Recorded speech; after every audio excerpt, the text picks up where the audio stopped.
Hi guys. I just wanted to show you what living your best life looks like. Sometimes it looks like this.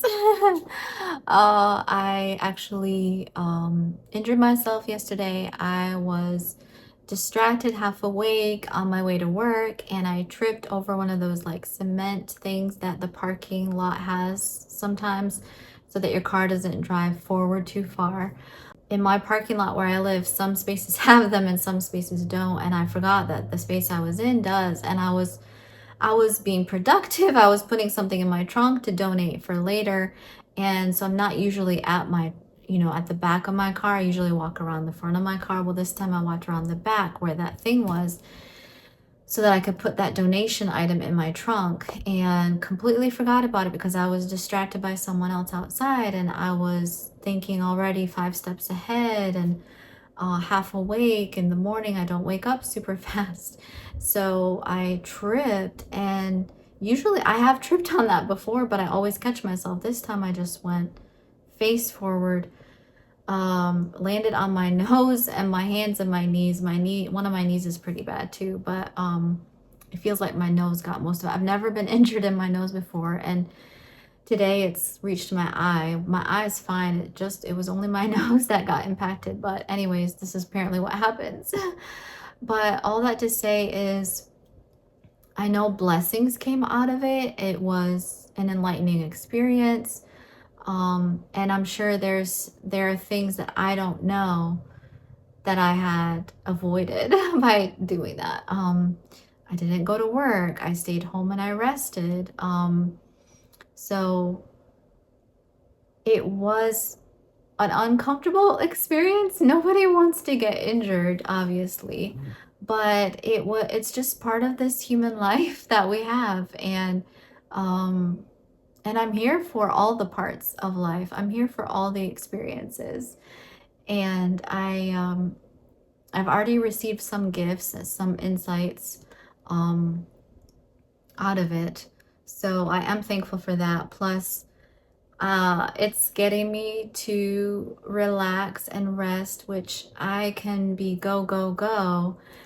And I think that's what I was the other night. I was ignoring my body and I was just working through.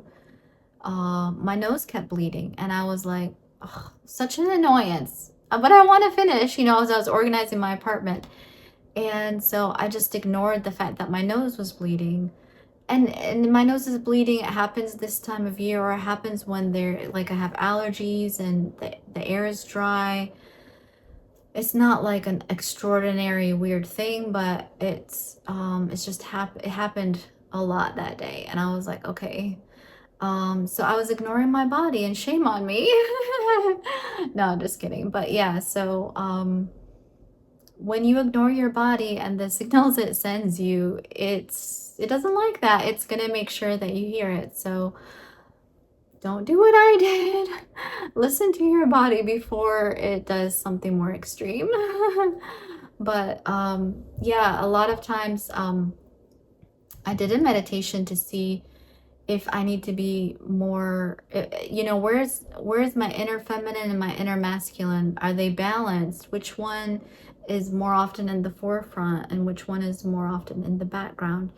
And I did discover that it's like my inner masculine is more often in the front and my inner feminine is more often in the back. So I think that's another thing, is just doing, doing, doing. It's your inner masculine.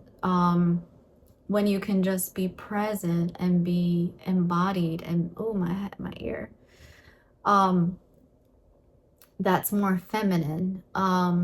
So all these things are just showing me that a reminder that um it it would behoove me, it would benefit me to be more in my feminine right now than in my masculine, and to be more focused on my energy and how I feel and my vibration than what I'm doing. What am I producing? What am I making? How am I showing up? Am I on time? Am I early? Am I staying late? Am I working extra hours? Those kind of things. So If any of that resonates with you, maybe that's something that you could hear as well, that you could be reminded of as well, is balance out the inner masculine and inner feminine so that you can be your most productive self. Like, if I had listened earlier and I had rested, then this wouldn't have happened, and I would have gone to work. And in a sense, I would have been more productive when the energy was right for it. So when the energy is right for being more feminine and just resting and being, that's like the best thing to do. And then when the energy is right for being more masculine, being more productive, active, then that's great to do it then. But if you are in the opposite energy and doing the opposite, you're kind of going against yourself and you're making yourself less productive, less, all the things, all the goals. So, anyways, just that simple reminder for today. And since I'm feeling exhausted again, I'm gonna leave it here. Sending you all love.